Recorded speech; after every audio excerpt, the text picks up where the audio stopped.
Le club de l'été. Thomas Hill. Le club de l'été de Corinne Touzet jusqu'à 11h. Et alors notre invité média du jour est l'homme le plus rock du PAF, le plus décalé des franchouillards. Il sillonne la Gaule comme personne. Et on est très très heureux d'être avec lui pour une fois sur Europe 1. Bonjour Antoine Decaune.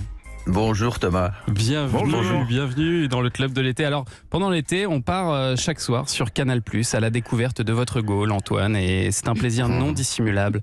Vous ne chômez pas cet été, hein? J'adore cette phrase. Tous les soirs, on part à la découverte de ma Gaule.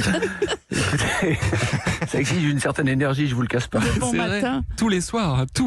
Vous êtes à l'antenne de Canal+ en ce moment. Ouais, ils rediffusent à 19h20 là, par thème cette collection d'émissions qu'on a commencé à tourner il y a 3 ans et qui est, disons, un petit pas de côté par rapport aux émissions patrimoniales classiques. C'est ça, les émissions estivales, donc elles sont découpées en grandes thématiques, vous l'avez dit, ça rassemble les meilleurs moments. Alors on aime bien parler régions dans le club de l'été, alors quelles régions vous ont le plus marqué, vous, dans vos voyages ? Alors je vais dire la Corse, comme ça j'aurai une chance de pouvoir y retourner. Non, honnêtement toutes, parce que c'est une émission qui permet de sortir des sentiers battus, d'aller se promener hors des clous et d'aller rencontrer des gens absolument incroyables. Et je me suis rendu compte que dans ce pays qui est parfois morose et râleur, il y a toute une collection de gens absolument fous furieux, quoi. Et de l'énergie partout, des doudingues avec des idées folles, avec des manières de voir la vie qui me plaisent beaucoup. Et c'est ce que vous montrez très bien dans cette émission, qui revient pour une nouvelle saison à la rentrée ou pas ? Oui, on recommence le tournage si le Covid nous y autorise, bien entendu. Ça. Bon. Mais il est prévu qu'on parte vers la Belgique en septembre. Très bien. Et puis alors, dès le 6 septembre, on vous retrouvera pour votre seconde saison à la tête de l'émission Profession, où vous avez succédé à Michel Denisot. Vous lui aviez déjà succédé à la présentation du Grand Journal. La direction de Vanity Fair, c'est pour bientôt. Bien sûr, c'est pour octobre. Et plus sérieusement, que ça reste entre nous. Non, pas du tout. Il y a une filiation quand même entre vous, évidemment. Oui, bien sûr. Je pense qu'il y a plein de points communs avec Michel. Il y a d'abord cette curiosité absolument insatiable. Il y a, je sais pas, ce plaisir à s'entourer de gens de la nouvelle génération qui ont un point de vue différent. Et non, je dirais la curiosité. Je crois qu'on est en dehors du football. Je crois qu'on a à peu près les mêmes centres d'intérêt. Et alors, vous êtes bien entouré effectivement dans cette émission. Après les auteurs de BD, les explorateurs, les danseurs ou encore les acteurs, là, vous avez réuni à votre table dans le premier numéro de cette nouvelle saison 6 musiciens et musiciennes. Alors il y a Pomme, Eddie De Pretto, Ayo, Woodkid, Isia, Stéphane Echer. C'est un sacré casting autour d'une même table. C'est ça d'abord la promesse de cette émission ? En fait, la promesse de l'émission, elle est intitulée musicien-musicienne, mais en fait, là, il s'agit d'auteurs, de compositeurs et d'interprètes, c'est-à-dire de gens qui créent leur musique et qui la jouent eux-mêmes et qui viennent d'horizons très différents, hein, parce que entre Ayo, Stéphane Echer et Woodkid, par exemple, pour ne citer qu'eux, c'est vraiment des approches très différentes du même métier. Ouais. Mais l'important, c'est de parler de la passion. C'est d'essayer hors promo, c'est-à-dire personne ne vient vendre son dernier album. Essayer de comprendre pourquoi on fait ce métier-là et pas un autre. Pourquoi on ne pourrait pas faire autre chose dans la vie que ça. Voilà.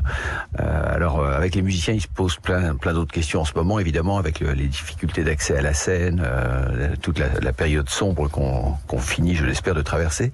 Donc la conversation part un peu dans tous les sens et elle est absolument passionnante. C'est ça, ce qui est amusant, c'est qu'au début, il y a une sorte de petite timidité entre eux. Ils n'osent même pas répondre à votre première question. Et puis très vite, on a l'impression qu'ils oublient les caméras. Du coup, Eddie De Pretto, par exemple, il évoque les insultes qu'il subissait étant plus jeune. Isia aussi, qui a les larmes aux yeux à un moment, qui parle du manque de la scène pendant la crise sanitaire. Et on vous découvre presque, en fait, dans un rôle de confesseur, Antoine. Est-ce que vous seriez pas la nouvelle Mireille Dumas, finalement ? Attendez, vous me donnez des idées, là. Faut que je trouve la bonne perruque. Me mettez pas au défi, parce que je peux faire la prochaine profession comme ça. Il faut bosser la coiffure, Antoine. Ouais, c'est un peu la coiffure et le regard très très compatissant aussi. Mais vous aimez bien ça ? Non, mais écoutez, quand on est avec des gens comme ça qui sont qui vous racontent leur histoire et qui pénètrent un petit peu dans l'intimité au lieu de rester à la surface des choses, il y a quelque chose d'abord de très touchant qui se passe, évidemment. Et comme c'est un secret pour personne, j'aime la musique et j'aime les musiciens et ça fait quelques années que ça dure. Je me sentais là absolument sur la même fréquence, quoi. Donc c'était très particulier cette émission. Et alors justement, quelles sont les prochaines professions que vous allez explorer? Je crois que vous vouliez faire un numéro pour les gens hors la loi. Oui, alors ça c'est assez difficile à montrer parce que justement ils ne veulent pas se montrer. C'est ça, c'est compliqué. Ouais. Et puis il est hors des questions de recevoir évidemment des gens qui ont du sang sur les mains, donc il faut que ce soit des escrocs et des escrocs sympathiques. On verra si on réussit à le faire. Dans la prochaine, ça sera autour des métiers du cheval.